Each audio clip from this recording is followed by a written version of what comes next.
Hey, what is going on, everybody? Boilon here, back for another video on Raid Shadow Legends. And in today's video, I want to talk to you guys about the event dungeon. Why? Because there's a couple of reasons. We have the Augustine's Frenzy tournament that's ongoing right now. And honestly, for a lot of players, people might look at this and be like, you know what? The rewards don't look very good. It's a bit of a skip for me. But I really want to stress the importance of immortal soul stones. And I'm not sure if I've really done that in other videos. These are basically the easiest way that you can farm your way to getting a clear for Deck of Fates events. What are Deck of Fates events if you're that new? Well, they're basically an event that gets you that requires you to pull from the Altar of Souls to get points, and some of these do get you a guaranteed champion. There are some suggestions that there could be some, even within the next 2 weeks, that are going to include perhaps an Assassin's Creed character on here. I guess a lot of people are kind of guessing it's going to be Edward Kenway. But my point is that they have used this before. This was a unlock method for Hilvy Rhymecaller, who was really good in December, by the way. And so this is something that you really need to pay attention to, because there's only a few ways that you can kind of grind out Immortal Soulstones, or Soulstones in general. There's only a few ways. And one of the easiest ways is to make sure that you do the event dungeons when they have these extra events milestones, so that you can stack up more of these for these future Deck of Fate. So I want to talk about what I do with my event dungeons. Also, it's a decent time to grind out some of this right now, today, or over the next 24 hours, because of the ongoing clan versus clan, the personal clan versus clan. So getting points for that is obviously pretty important as well. So I want to break all of this down and more, and what I do and what I would personally recommend. Now, before we get started with the rest of the video, I do want to remind people that if you haven't started playing Raid yet, you want to make a new alt account, use that QR code to get this amazing Dwarf DPS Tholen Falbeard. You can also get yourself 3 other great epics. We have Lure, we have Rector Drath, and we have Ruella at accounts level 10, 20, and 30. I want to apologize that I'm still getting over a cold a bit here. We can also use this promo code to get the Void Legendary Support Champion to Hanorak. And all you gotta do is use the promo code Desert Queen within the first 48 hours of a brand new account. Okay, so let's pop over to the dungeons. Let's pop over to the event dungeon. Now, we only have 3 weeks left of this, which I find a little bit surprising. Because the collab, if I'm not mistaken, runs until like the end of March or something, I thought. So it looks like this is going to be ending like start of March, but there's still going to be another month of the collab, and they're bringing down the event dungeon. It's a bit surprising. Maybe I don't remember what happened with the Alice in Wonderland with the Queen of Hearts boss dungeon. I thought it ran for the full duration of the collab. So I haven't made I wouldn't say I've made significant progress. It does get harder, as you go up to stage 30. But you don't really need to do that. Like, if you can, great. You probably don't even need my advice anyways.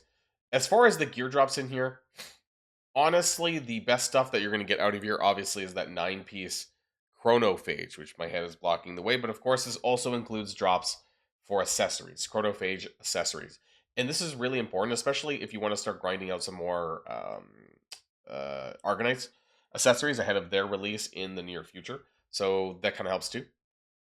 But before we take a look at that, we need to kind of, what's worth doing, especially if you want to double dip for the clan versus clan tournament. You need to look at the event dungeon objectives, because it does talk about this. The points vary quite significantly, as you guys might know from other dungeons. So where things kind of scale up a little bit better, 16 plus, anything under 16 is very low as far as points go. And then we have stage 20 to 24, which is 200 points. And then 25, I think, is a better sweet spot at 300. And the reason for this is because of the enemies that are contained on the event dungeon. Okay, once you move from 25, this is 25, by the way. We have Edix Artor, Matthias Blackfell, I think Gieth, I forget her name. And then I forget this guy's name, honestly. Oh, Shemneth. Anyways, once you move on to Event Dungeon 26, it moves to a significantly harder list of champions. Now, if you're able to do 20, it has some pretty easy epic-based characters.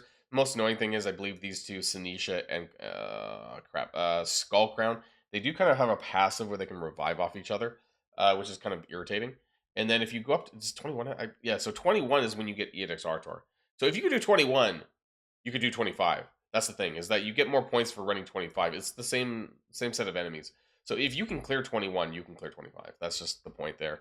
It is a little bit more on the energy. However, you can notice that it is goes up from 36 on a super to a 40 on a super. But as far as the clan versus clan points, you are going to get more out of this, so it's worth doing that anyways. And also the higher chance of drops. Now, you might notice that also things do change, right? So I forget where the breakpoints are for all the character changes. Sinisha's run through 16.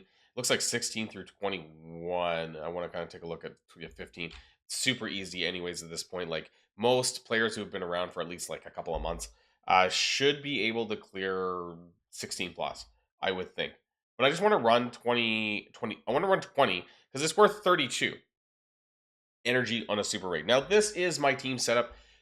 It's I honestly don't think it's that difficult. I think this is a bit easier than the previous event dungeon for Shredder, honestly, because I don't think Augustine is as troubling as a boss. I think it's actually just the people around him that make it a little bit harder. But for sake of argument, I just want to run this at 32 here on this is 20, right? So I just want to run this, right? As long as you have some good AoE, should be there's the revive that I was talking about. But like I don't even have defense down actually with this team, and I'm still hitting pretty hard. Yeah, I mean I have a pretty stacked roster. You get the ensnare, so that stops you from getting turn bar, from turn meter and stuff like that if it lands. But I mean, yeah, he gets dropped pretty quickly, and you can see that with 32 energy spent.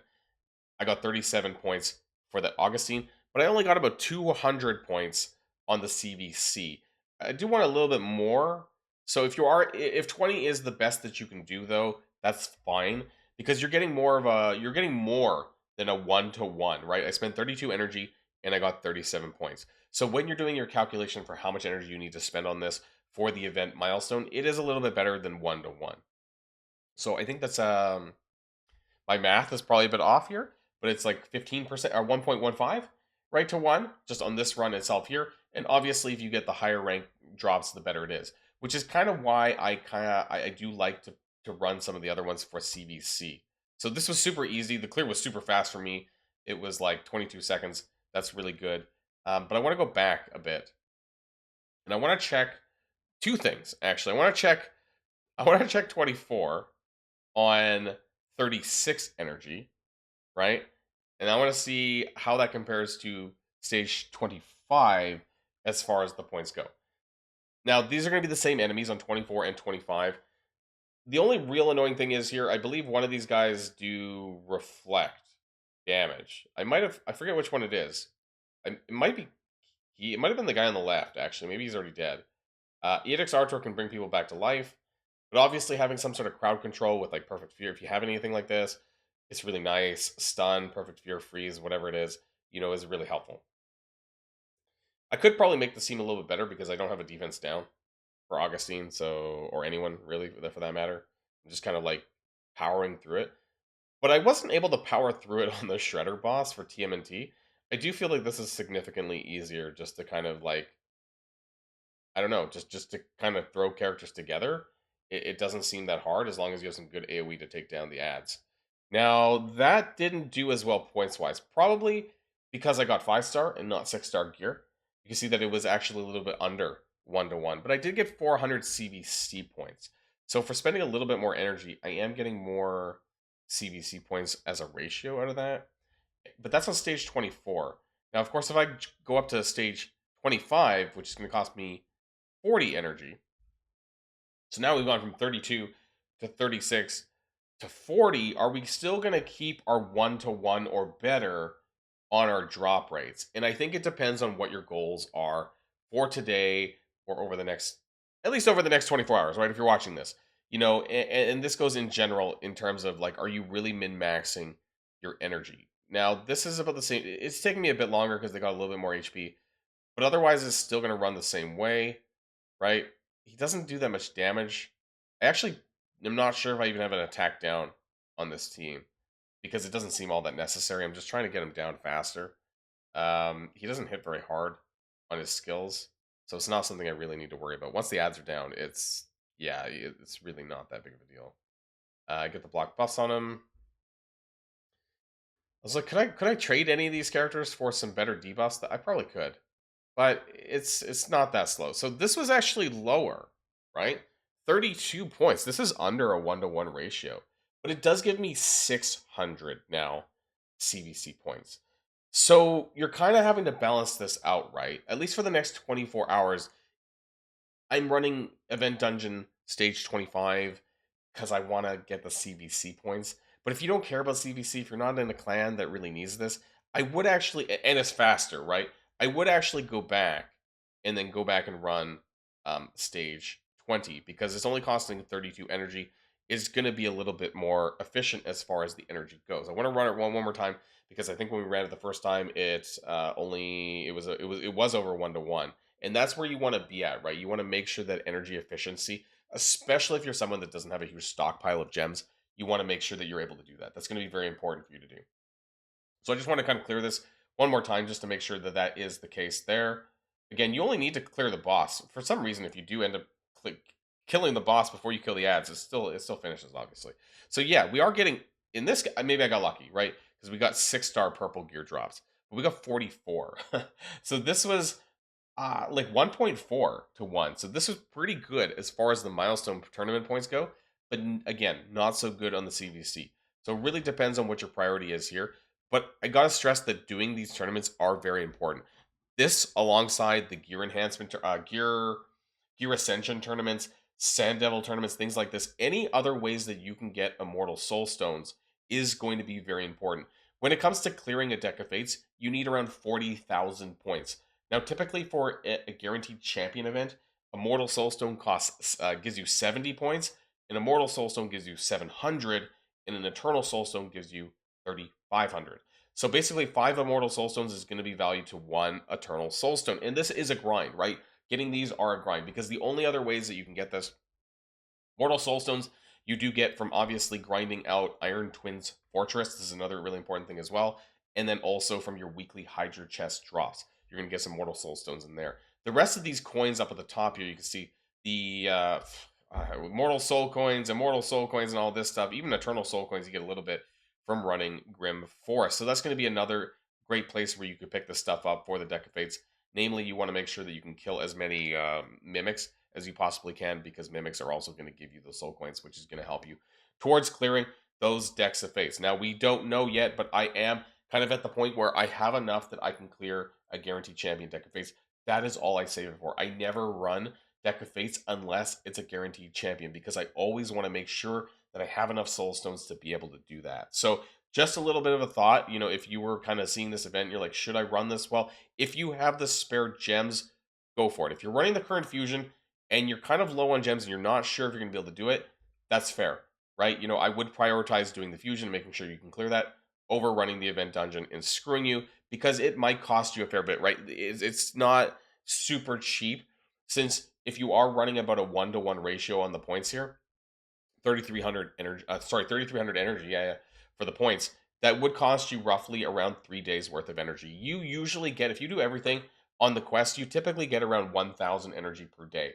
So you could run this over the 3 days with minimal gem increases, right? It costs 40 gems to get 130 energy if you're at I forget what level it is, level 60 or so, whenever it caps out on your energy.